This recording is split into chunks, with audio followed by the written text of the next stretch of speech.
So with more people cycling, more storage is needed, and we've seen reports that this is becoming a bit of an issue in blocks and communal spaces. Could you give us your thoughts on how factors and obviously housing associations could begin to make inroads with these initiatives? Yeah, of course.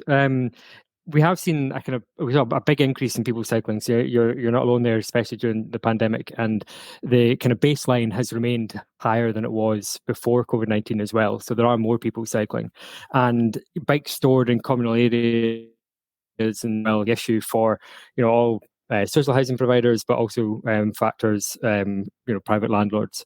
And it's basically how do people help kind of tackle that issue of bikes stored inappropriately in communal areas and stairwells and reduce kind of what is a common area of tension between housing providers, factors and tenants. I'm quite fortunate in that the fund that I manage is basically a solution to that. So we provide funding and it is funding without a requirement for match funding as well. And it's mainly used for secure cycle storage.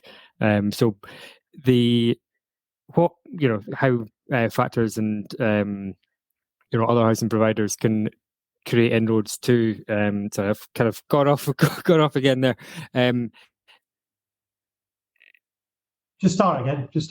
Yeah. Sorry. If I see when I jump, feel free to jump in, because if you get a wee question there, it can help me out, kind of pull back. But I suppose the best thing that they can do is provide secure cycle storage, and there are a few issues that we can go into later on about how they do that and the challenges there are to that. There are a few challenges to installing secure cycle storage, whether it be the space available, the type of housing and things like this. We offer support and guidance on that and can provide support. Okay, so I guess these are the barriers that housing associations and factors kind of face. I have to say, CPL software supply, obviously software, but a huge amount of probably factors in Scotland. And when we get asked to set up standard letters within the product, one of the examples that comes out every time is the letter to an owner or a property saying, "Please move your bike." Yeah, because it's chained to the landing in a tenement, or it's inside a door or something like that. And it's something that happens all the time. That's one of the best examples of letters that these guys come up with, and they need to send on a regular basis. So what you were about to touch on, but what are the kind of biggest barriers to implementing cycle storage? You're right. That is a really common kind of issue for factors. The main barrier, I suppose, is the space that is available and the funding to put something that's suitable and appropriate in. And it's also challenging perceptions of residents that, the close or the stairwell is going to be a safe place to store a bike. And the reality is that it's not. And that often your bike is more likely to be stolen in a close than it would be if it was elsewhere, because it's actually quite a quiet place, and also it's something an area that is often targeted by people who are for stealing bikes. So the main barrier is the space that's available and the funding to put something kind of suitable in, and I suppose as well the kind of guidance on what kind of good is and the best solutions that you can install. That's something that we provide a lot of. So we've got a lot of experience of funding projects for secure cycle storage at tons of different housing types, whether it be tenement closes, high-rise flats, or kind of modern apartment blocks. So we've got a lot of experience on the best solutions, where to put them and how to fund them. Okay, so I guess that's best practice on different housing types, which is really useful, because at the end of the day, finding someone with experience of having done this before is the easiest way to do that. So just honing in on the funding part of it.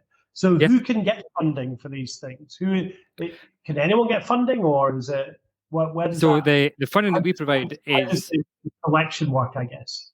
Yeah, the funding that we provide is exclusively for social housing providers, but that can be social housing providers, registered social landlords, who are for their factored properties as well. So we Right. don't have support for private factors, but there is support there for kind of social factors as well. But the guidance and the best practice, that's available for everybody. We'll get people who get in touch for any property and can provide support and guidance on Oh, okay. solutions for them as well. Okay, so say a kind of private factor manages a tenement that has 8 properties in it. They can get Yeah. and they have an issue with this. They can get best practice sort of ideas from you guys as to where to put in storage and things like that. Exactly, yeah. And there can be, specific information around planning guidance that might be required. There's new permitted development legislation that came in 2021, so a lot of people aren't aware of that. And this is kind of information that's quite niche, so we wouldn't expect lots of people to have kind of a good background on. So we're happy to share the information and best practice that we've developed over the last few years with the Social Housing Fund. Okay, interesting. Let's think about fire safety. So fire safety is always something that people need to be aware of. What's your best advice for this aspect of cycle storage? I suppose it's awareness that fire safety is a responsibility of all the kind of duty holders involved in a property. So often, homeowners or tenants who are letting properties aren't aware that they are also a duty holder, as well as the factor or the landlord, for the kind of fire safety responsibilities.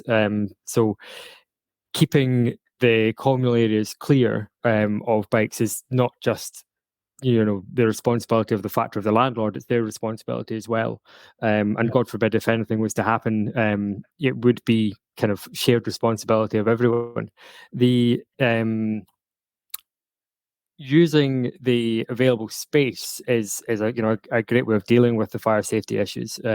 We try where possible to kind of use any unused space in a building, whether it be bin stores, if something is often people have at some point in the property moved from wheelie bins to Euro bins, and there's a space there